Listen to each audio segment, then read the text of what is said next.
오늘은 형편, 빈집의 위험, 형편, 빈집의 위험 이런 제목으로 하나님 말씀 나누도록 하겠습니다.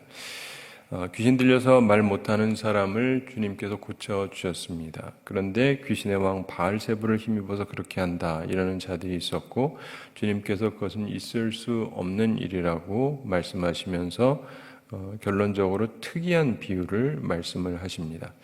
되돌아간 더러운 귀신의 비유를 말씀하시는 것인데 이것은 텅 빈 영혼의 위험을 말합니다. 우리의 형편이 어떠냐? 집이 비어 있으면 위험합니다. 진공 상태로 두면 안 되는 것이죠. 여러분 그 집을 지어 보신 분이 계신지 모르겠지만은 그 집을 지으면은요 새 집이잖아요. 새 집이죠. 새 집이니까 새 집 짓고 살 사람이 없으면 그냥 두면 좋겠죠? 근데 그러면 집이 망가집니다. 참 이상해요. 새 집이 깨끗한 집이에요. 사람이 안 들어가고 있으면 괜찮잖아요? 망가집니다. 자동차도요, 새 차 만들잖아요? 전혀 안 타고 1년, 2년 두잖아요? 이 휠이 휘어요. 그래서 이게 만사가요, 써줘야 되고 누군가가 있어야 됩니다. 그래서 우리 살아가면서 이게 굉장히 중요한 부분 중에 하나인데 그냥 비워두기만 하면 되느냐? 아닙니다. 그러면 큰일 나요. 예를 들면은 목회자가 있는데 제가 지금 담임 목사로 있잖아요. 그렇죠? 네, 제가 담임 목사로 있는데 제가 만약에 사라졌다, 이 교회를 떠났다. 그럼 어떻게 해야 돼요? 빨리 담임 목사를 모셔야 돼요. 뭐 없으면 어때? 부목사님들도 있고 딴 사람들도 있고. 근데 그러죠. 그게 시간이 오래 가면 교회가 굉장히 약화가 돼요. 그렇기 때문에 여러분이 항상 기억을 해야 되는 게요. 어디에나 이게 주요하게 움직이는 사람이 꼭 있어야 돼요. 그냥 보기엔 뭐 있으나 마나 그런 것 같지만 그게 그렇지가 않습니다. 집에도 누가 살아야 돼요, 반드시. 자, 여기서 보면은 주님께서 이 텅 빈 상태로, 진공 상태로 되면 안 된다는 거예요. 빈집은 위험해집니다. 더 나빠질 수가 있어요. 그 전보다. 자, 24절 함께 읽어보겠습니다. 더러운 귀신이 사람에게서 나갔을 때 물 없는 곳으로 다니며 쉬기를 구하되 얻지 못하고 이에 이르되 내가 나온 내 집으로 돌아가리라 하고. 아멘. 더러운 귀신이 사람에게서 나갔을 때 세례 요한이 회개하라 이렇게 외쳤죠. 그리고 예수님의 말씀을 받으면서 사람들 속에서 더러운 귀신이 나가는 것처럼 초기에는 좋은 반응이 있었습니다. 사람들 속에 있는 문제점들에 대해서 사람들이 자각을 하고 고치려고 하고 그리고 실제로 귀신의 지배를 받던 사람들은 귀신이 나가고 그러면 이제 빈집이 되는 거죠. 나쁜 놈이 지배하고 있는 게 아니니까. 그런데 더러운 귀신이 나갔다. 근데 물 없는 곳으로 다니며 쉬기를 구하되 얻지 못하고. 여러분 보시면은 바리새인이나 서기관들이 예수님을 굉장히 시기했죠. 그러면서 이에 이르되 내가 나온 내 집으로 돌아가리라 하고 귀신이 작정을 하고 돌아가는 것처럼. 자 보십시오. 그 전에도 이 사람들이 이스라엘 사람들이 이 영적인 지도자가 없었던 건 아니에요. 그렇죠? 그 전에도 지도자가 있었죠. 근데 예수님이 오신 거예요. 근데 예수님이 오셔서 뭔가 다른 일을 하기 시작을 하시는 거예요. 그래서 청소를 하시고 개혁을 하시고 이렇게 하는데 이게 누가 싫으냐? 기존에 이들을 리드했던 바리새인과 서기관들이 이게 싫은 거예요. 이 새로운 젊은이가 와가지고 사람들은 막 좋아하고 호응하고 하는데 그게 싫은 거예요. 자, 그래서 귀신이 작정하고 돌아가듯이 이들도 예수를 몰아내고 내가 거기 들어가서 우리가 해야 되겠다 이 생각을 하는 거죠. 자, 보면은 25절 함께 읽어보겠습니다. 가서 보니 그 집이 청소되고 수리되었거늘. 청소되고 수리되었습니다. 근데 이제 문제는 비어있는 집이죠. 주인이 없는 것처럼. 사람들이 두려워서 세례를 받고 아기가 없다고 해서 곧 거룩해지는 건 아닙니다. 사랑하는 성도 여러분, 우리가 살면서 보면 많은 사람들이 자신의 죄에 대해서는 느낌이 있죠. 회개할 수도 있고 이대로는 안 되겠다라고 생각할 수 있습니다. 얼마든지 주님 앞에 나올 수도 있고 이제는 내가 좀 새롭게 살아봐야 되겠다라고 작정을 할 수 있어요. 근데 우리가 회개만 한다고 되는 게 아니라 회개하고 믿어야 되거든요. 내 상태가 지금 잘못된 길로 가고 있다. 이게 아닌데 깨닫고 멈춰서고 후회하고 돌이켜서 방향을 바꾸는 것도 중요한데 그 다음에 이제 믿고 나아가야 돼요. 근데 이게 함께 가야 되거든요. 근데 당장에 청소되고 수리된다고 끝나는 게 아닙니다. 제대로 된 사람이 거기를 계속 이끌고 가야 되죠. 그 예수님과 예수님의 제자들이 이들을 이끌고 가야 되는데 사람들이 이걸 보면서 자, 생각해 보세요. 전적으로 주님께 자신을 드리는 헌신이 있어야 되는데 그건 또 아니에요. 그래서 깨끗하게 고쳐지기는 했지만 지키는 능력이 있는 분이 없습니다. 근데 예전이나 지금이나 많은 분들이 그래요. 회개한 것 같은데 근데 그 다음에 보면 옛날보다 전혀 나아지지가 않아요. 저는 그걸 어려서부터 봐가지고 중학교 때 저희 반에 있는 어떤 애가 내가 성령 받았다고 그러면서 방언의 은사를 받았고 그러면서 막 갑자기 굉장히 뜨겁게 막 그래요. 그러냐고. 근데 그러더니 얼마 있다가 하나님 없대. 하나님 없대. 얼마 전에는 뭐 자기가 이해가 되십니까? 내가 보면서 참 별의별 인간들이 다 있다. 저는 하나님이 이상하게 사람들의 별 희한한 모습을 많이 보게 하셔서 어려서부터 뭐 자기가 기도하고 성령의 충만함을 받고 은사 받고 뭐 혼자 뜨거운 척 하더니 그 다음에 얼마 있더니 좀 기분 상하는 일이 생기니까 하나님 없다고 나 안 믿는다고. 그럼 그 전보다 훨씬 못하잖아요. 그렇죠? 성령 은사 안 받고 그냥 평범하게 사는 것만 못한 거죠. 하나님 없다고 하는 게 더 나쁜 놈이지. 근데 우리가 있잖아요. 우리 마음 상태를 비워두면 안 돼요. 우리 항상 그거를 기억해야 됩니다. 우리 마음에는 주님이 계셔야 되고 주님이 계신다는 게 무슨 말이냐면 주님의 말씀이 우리 속에 있어야 돼요. 굉장히 단순해 보이지만 이거를 생각 못하는 분들이 생각보다 굉장히 많아요. 속에 말씀이 없어요. 그러니까 나쁜 짓은 이제 좀 덜 해요. 교회 다니다 보니까. 그리고 열심히 다니다 보면 청소한 사람 같아요. 저랑 있을 때 보면 제가 항상 느끼는 게 사람들이 좀 나아져요. 저랑 같이 있으면 좀 많이 나아져요. 제가 아내랑 하는 얘기 중에 하나가 뭐냐면 나랑 있을 때는 그 사람의 최고의 모습이 나타나는 것 같다. 근데 나랑 안 만나고 말씀도 안 듣고 그러다 보면 그 사람의 본래 모습이 드러나는 거예요. 왜요? 말씀을 안 들으니까. 말씀을 안 들으니까. 근데 이게 말씀이 내 속에 있어야 되는데 많은 사람들이 지금은 주님이 왔으니까 괜찮죠. 지금 당장에 쫓아냈으니까. 근데 이들이 주님을 자신들의 주인으로 삼지 아니하면 그 다음에는 누군가가 또 탐내서 들어와요. 근데 귀신이 들어온단 말이죠. 바리새인과 서기관들이 또 들어오게 돼 있어요. 기회는 찬스다 그러고 들어오겠죠. 그러면서 주인 없는 집, 텅 빈 집, 텅 빈 영혼의 위험성을 말씀하시는 건데 26절 함께 읽어보겠습니다. 이에 가서 저보다 더 악한 귀신 7을 데리고 들어가서 거하니 그 사람의 나중 형편이 전보다 더 심하게 되느니라. 아멘. 예수님께서 이 비유를 통해서 가르쳐 주시는 거예요. 이에 가서 자기보다 더 악질인 귀신 7을 데리고 들어와서 거한다. 참 재미있는 비유를 하시는 거죠. 7은 완전수지 않습니까? 더 악한 그 귀신 7을 데리고 왔다. 완전수를 얘기하는데 물론 비유입니다. 근데 보세요. 또 귀신이 들어오면 귀신 나갔던 게 무슨 소용입니까? 그렇죠? 나갔었던 게 무슨 소용이에요? 또 들어오는데. 게다가 더한 놈들이 들어오는데. 그 사람의 나중 형편이 전보다 더 심하게 되느니라. 한 번 귀신 들렸던 사람이 다시 귀신 들리게 되었고 그것도 전보다 더 심하게 나쁜 상황에 빠지게 되었다. 이게 예수님의 말씀입니다.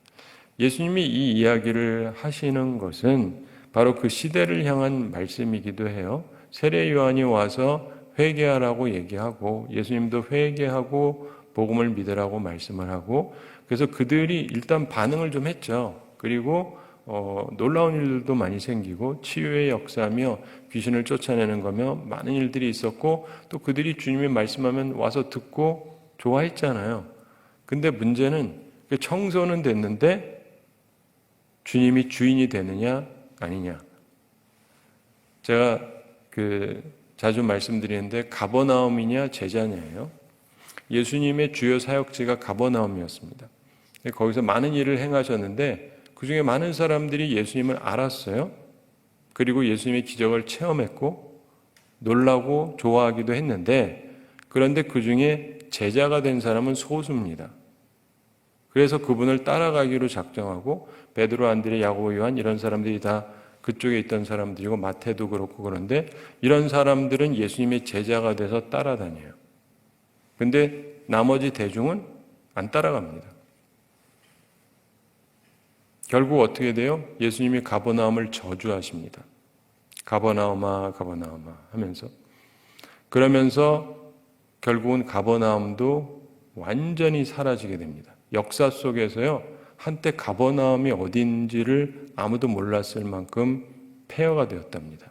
우리는 보통 예루살렘이 그렇다는 얘기를 많이 듣는데 예루살렘뿐 아니고 가버나움은 어디에 있는지도 모를 정도로 사라졌었대요. 예수님이 그렇게 힘들이고 사랑했던 곳인데 이들이 주님을 안 받아들이니까 표면적으로는 쫓아냈죠. 바리새인이나 서기관보다는 예수님이 하시는 거 들으면서 이렇게 일단은 좋았는데, 그러나 이분을 자신들의 주인으로 삼지 않기 때문에, 그 자기들의 삶을 다스리도록 하지 않기 때문에, 그러니까 그 다음에 바리새인과 서기관들이 치고 들어오는 게 또 뭐라 그러면서요, 이건 성령의 능력이 아니다, 하나님의 능력이 아니다, 저건 마귀의 힘이다 이래가면서. 그걸 누가 하는 거예요? 종교 지도자들이. 자기들을 그동안 이끌어왔던 사람들이 또다시 치고 들어오는 거예요. 이해가 되세요? 그러면 어떻게 되겠냐? 그전에도 나빴지만 더 엉망이 될 것이다. 실제로 이런 일이 벌어졌었던 것이죠. 굉장히 가혹해 보이지만 진실을 나타내시려고 하는 비유의 말씀입니다. 사랑하는 성도 여러분, 이 말씀은요, 또한 경고의 말씀입니다. 사람의 마음, 사람의 영혼은 텅 빈 채로 버려둘 수가 없는 것입니다. 이 동양의 명상이나 이런 것들은 비우려고 자꾸 그러는데 비워가지고 비워지지가 않습니다. 비우면 그 다음에 또 차야 되거든요. 영혼을 깨끗하게 해두는 것이 필요하지만 그것만으로는 결코 충분하지가 않습니다. 집 깨끗한 거 좋죠. 차도 청소하고 다 좋은데 그냥 둔다고 되는 게 아닙니다. 성경에 보면은 술 취하지 말라, 이는 방탕한 것이니, 그러니까 술만 안 마시면 된다? 아니죠. 오직 성령의 충만함을 받으라 그러잖아요. 에베소 5장 18절에. 술 취하는 건 나쁜 거죠. 그러니까 술만 안 마시면 된다? 아니죠. 다른 걸로 채워야죠. 성령의 충만함으로 채워야 돼요. 그러니까 우리의 삶 가운데서 그냥 이 마음 상태는요, 진공 상태로 있는 게 아니에요. 그렇기 때문에 어떤 사람은요, 깨끗해요. 얼핏 보기 괜찮은 것 같은데 이 사람이 언제 이상해질지는 아무도 모르는 거예요. 자기 마음속에 주인이 없으면, 성령께서 그의 마음 가운데 함께하지 아니하면 언제 어떤 귀신이 들어와 가지고 지배할지 모르는 거거든요. 어떤 욕심이 우리 속에 들어올지 몰라요. 우리 마음은요, 절대로 빈 상태로 있지 않습니다. 진공 상태로 있지를 않아요. 우리는 동양에서 살았기 때문에 그렇다는 거를 들어서 하는데 그거는 뻥입니다. 죄송합니다. 그 상태가 유지가 안 돼요. 잠시 명상하면서 그러는 것 같지만 영 안 되니까, 그래서 이 사람들이 속세를 떠난다는 거예요. 비운 상태로 있게 되지가 않으니까.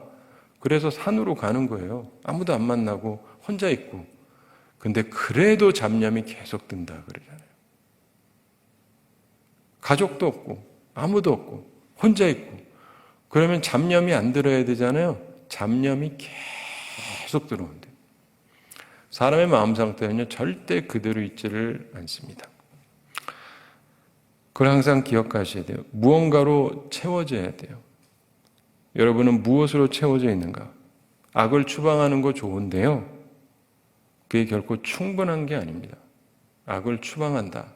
모든 나쁜 거를 없애버린다. 그래가지고 되는 게 아니고 그것도 필요하죠. 기본적으로. 그런데 선한 것이 꼭 들어와야 되는 겁니다. 근데 이들의 모습이 그랬죠. 형편이 본래 좋지가 못했습니다. 귀신이 있었기 때문에. 근데 귀신이 나갔어요. 악의 세력이 나갔습니다. 그런데 아주 이번에는 작정을 하고 더 악한 7을 데리고 들어온 것처럼 처음보다 나중 형편이 더 심히 나쁠 수 있다는 것입니다. 예수님에게 비판적인 사람들의 삶이 그렇다고 볼 수가 있어요.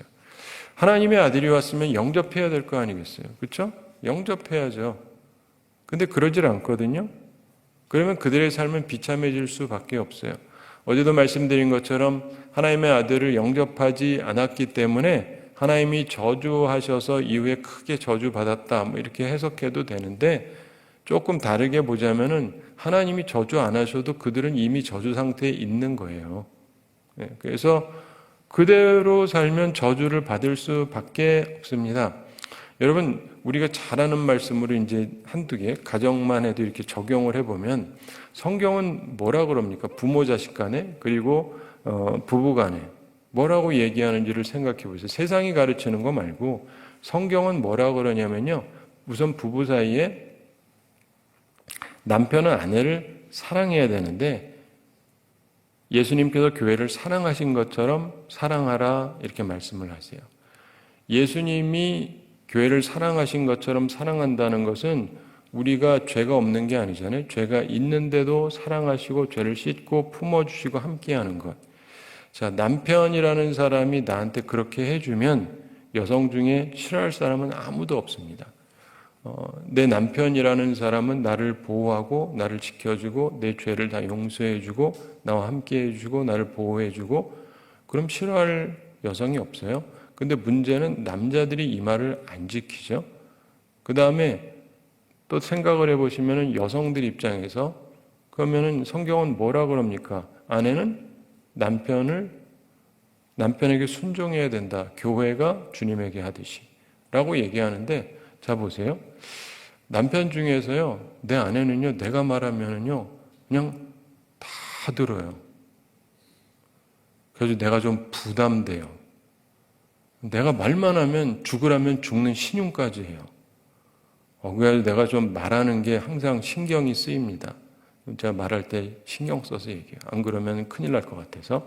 이러는 남성을 보신 적이 있으세요? 거의 없잖아요. 무슨 말이냐? 굉장히 간단해 보이는데 이거를 서로 하면은 행복하게 살 수밖에 없어요. 주님 말씀대로 하면. 남편은 아내를 주님이 교회를 사랑하는 것처럼 사랑하고, 아내는 교회가 주님을 사랑하고 존중해야 되는 것처럼 그렇게 하면 어느 부분든지 잘 살게 돼 있어요. 그 말씀이 그 부부 사이에 있으면. 근데 이 간단한 말씀도 대부분의 부부 사이에 없어요. 그러니까 때때로 정리는 됐죠. 우리 이제 잘 살아보자. 그런데 문제는 말씀이 그 속에 없으니까 언제 뭔 일이 벌어질지 알 수가 없는 거예요. 마음속에 욕심이 들어오기도 하고, 그러면서 부부 사이에도 싸우기도 하고, 다 그런 거잖아요. 부모 자식도 다 비슷한 건데, 부모는 자녀를 주의 교훈과 훈계로 양육하라 그러잖아요. 자녀를 노엽게 하지 마라. 근데 얼마나 많은 부모들이 애를 화나게 만듭니까? 그리고 자녀는 부모님한테 어떻게 하라 그래요? 부모를 공경하라 그러죠.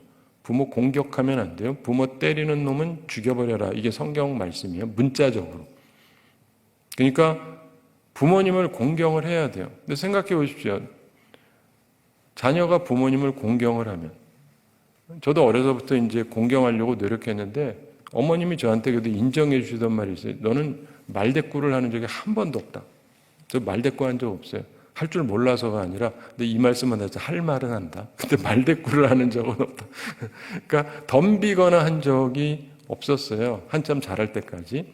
근데 기본적으로 부모님에 대한 공경의 자세가 있는가? 그리고 부모는 자녀를 또 주님의 교훈과 훈계로 양육을 하는가? 아니면 그냥 윽박 지르고 막 그러는가? 완전 다른 거죠. 그리고 그렇다고 해서 성경이 얘기하는 게 애 때리지 말라는 건 아니에요. 잘못하면 때리라는 게 성경 말씀입니다. 근데 그 때리라는 게 뭐냐면 기분 나빠서 이놈 한번 죽어봐라 이게 아니고 잘못하는 데는 결과물이 따른다는 걸 가르쳐 줘야 돼요. 그래야 나중에 여러분 자녀들이 감옥에 안 가는 거예요. 이상한 짓을 하면 결과물이 따른다는 걸 알아야 조심을 해요, 사람이. 자녀를 사랑한다면 반드시 매를 들라고 얘기합니다. 맨날 두들겨 패라는 얘기가 전혀 아니고 훈계를 위해서. 근데 이런 것들이 우리들의 삶 가운데 말씀으로 남아서 제가 지금 얘기한 건 굉장히 간단한 건데 이 간단한 걸 하는 집이 거의 없어요. 그러니까 나름대로 잘 사는 것 같아요. 때때로 청소도 하고 새롭게 분발하기도 하고. 근데 그 삶 가운데 주님의 말씀이 없잖아요. 그러니까 항상 언제 뭔 일이 벌어질지 알 수가 없어요. 왜냐하면 마귀가 가만히 안 있으니까. 일로 치고 들어오고 절로 치고 들어오고. 그러니까 성경 말씀이 우리 속에 분명하게 있고 그 말씀대로 우리가 살아가야 되는데 그게 주님이 우리 속에 계시는 건데 우리는 뭐 주님 사랑한다, 뭐 주님이 내 속에 있다 그러면서 주님 말씀은 생각도 안 하는데 그럼 그게 뭐가 주님이 내 안에 거하시는 거예요? 아니죠. 그러면은요 우리가 감당할 수가 없습니다. 그럼 이제 더러운 귀신이 들어와 가지고 우리들의 삶을 엉망으로 만들어 버리는 거죠. 그러므로 우리가 기억해야 되는 것은 주님께서 이 말씀하시는 이유가 뭐냐? 형편이 어떻게 되고 싶으냐? 주님 모시고 살아야 좋아진다는 거예요. 빈집은 위험합니다. 제가 믿음 생활하면서 참 희한하게 느끼는 것 중에 하나가 이제 어떤 분들을 보면 저를 만나고는 이제 변화가 돼요. 좋은 의미에서. 그래서 여성 중에서 특별히 우리 한국 교회는 보면은 주로 여성이 교회를 열심히 다니죠. 그리고 이제 남편이 교회를 안 다니거나 그러면 이제 기도 제목이 남편이 교회 와서 믿음 생활 잘 하기를 기도하는 분들이 많죠. 그래서 남편이 오잖아요. 남편이 와서 은혜 받고 그러면 너무 좋아해요. 여기까지는 많이 들으셨죠? 담 목사님들 통해서 여기까지는 많이 들으셨을 텐데 그 다음에 문제가 생겨요. 뭐냐면 이 여성이 교회를 이용하려고 했던 경우들이 많아요. 이 남편이 교회도 안 다니고 그러니까 자기한테 대하는 것도 그렇고 그래서 교회도 다니고 그러면 이제 자기한테 잘해줄 줄 알고 그 교회 다니니까 좋은데 그 다음에 이 사람이 신앙생활을 열심히 하니까 짜증나기 시작을 하는 거예요. 나를 사랑해야지 왜 교회를 사랑하느냐. 이해가 되세요? 네. 이해가 되세요? 그러니까 교회와 주님을 이용하려고 했던 거지 정말 주님 먼저를 생각하지 않는 여성들이 생각보다 꽤 많습니다. 그 다음에는 남편 믿음 생활을 막기 시작을 해요. 너무 열심히 하지 말아라. 우리 놀러 가자. 여행 다니고. 그러면서 남편을 흐트러 놓기 시작을 해요. 제가 이런 분들을 꽤 많이 봤습니다. 근데 그 다음에 어떻게 되는지 알아요? 남편이 마음이 흐트러지기 시작하면요. 그 다음에 딴짓을 또 해요. 옛날보다 더 심해져. 그 다음엔 감당이 안 돼. 그러니까 이상한 짓 하지 마세요. 자꾸 머리 쓰지 마시고 순수하게 주님을 잘 섬기셔야 돼요. 그래서 나도 주님 잘 섬기고 내 남편도 주님 잘 섬기고 이렇게 해야지. 이 하는 게 뭐냐면 남편이 나를 위하는 선에서만 이렇게 하려고 이 교회와 믿음을 이용해 먹으려고 하지 마세요. 주님은 우리의 이용 대상이 아니지 않습니까? 말 그대로 우리의 주님이신데 그분이 우리의 주인이 되셔야 돼요. 나의 주인, 남편의 주인, 우리 가정의 주인. 그러면 괜찮아져요. 항상 느끼지만 이럴 땐 아무도 아멘을 안 하시지만 그런데 사실 뭐 꼭 아멘하고 말고를 떠나서 이게 정말 중요한 거죠. 주님이 우리의 주인이 되셔서 우리를 주관하시면 다 괜찮아져요. 다 괜찮아져요. 정말 그게 꿈이죠. 저나 옆에 있는 모든 분들이 주님을 정말 주님으로 모신다면 교회 참 좋아질 거예요. 근데 항상 느끼는 바지만은 주님이 아니신 것 같아요. 그러니까 대화가 안 돼요, 대화가. 근데 우리의 인생을 살아가면서요, 여러분의 마음 상태는 어떤가, 형편이 어떤가를 잘 생각해 보시기 바랍니다. 근데 오해하지 마세요. 바리새인과 서기관들도 다 하나님 믿는다는 사람들이었어요. 그렇죠? 하나님 믿는다는 사람들이었어요. 근데 이들이 문제가 굉장히 심각했던 사람입니다. 악의 뿌리를 뽑고 나면 반드시 선한 것으로 채워야 됩니다. 개간을 할 때 나무를 베고 잡초를 제거합니다. 깨끗해져요. 제가 미국에 있을 때 그 땅이 넓은 땅이 있어가지고 보면은 그냥 두잖아요. 그냥 잡초가 엄청 자랍니다. 그리고 잡초가 엄청 자라고 아무것도 안 했는데 그 다음에 잡목도 자라요. 참 신기하죠. 그래서 막 나무 같은 것들이 막 자라고 그냥 두면요 나중에 완전히 숯불같이 되는데 몇 년 지나면. 그래서 깨끗하게 그때그때 제거를 해야 돼요. 그리고 제거한다고 끝나는 게 아니라 그 다음에 그대로 두면은 하여간 또다시 잡초가 무성해지기 때문에 그 다음에 아름답게 계획을 해서 갖고 가야 돼요. 우리의 마음도 우리의 영혼도 우리의 삶도 아름다운 정원으로 만들려면 아름다운 꽃을 가득 채워 심어야 되는 것처럼 우리들의 삶 가운데 주님이 함께 하셔야 되고 주님의 말씀이 항상 함께 해야 됩니다. 제가 하나만 말씀드리면서 오늘 말씀을 마치도록 하겠는데 우리 한국교회가 새벽기도회를 하잖아요. 그래가지고 세계적으로 우리가 뭐 새벽기도한다 뭐 맨날 이러고 그래서 제가 항상 느끼던 것은 뭐 하긴 하는데 이상하게 뭔가 부족한 거예요. 왜 뭐가 부족한가 생각해 보니까 말씀이 부족해요. 기도를 하긴 하는데 말씀이 부족해요. 기도라니까 속의 것들을 좀 치우긴 하는데 말씀이 들어와야 되는데 말씀이 별로 없어요. 그래서 제가 목회하면서 저는 계속해서 말씀을 열심히 전하려고 노력을 많이 합니다. 아시는 분 아시겠지만 그래서 진짜 열심히 말씀을 전하는데 이게 제가 혼자 그러는 게 아니라 이렇게 연구하다 보면서 알게 된 건데 본래 우리 칼빈 아시잖아요. 존 칼빈. 요즘엔 존 칼뱅이라고 그러는데 그 프랑스 사람이었죠. 이분이 이제 종교개혁을 했던 분인데 대표적인 인물 중에 하나지 않습니까?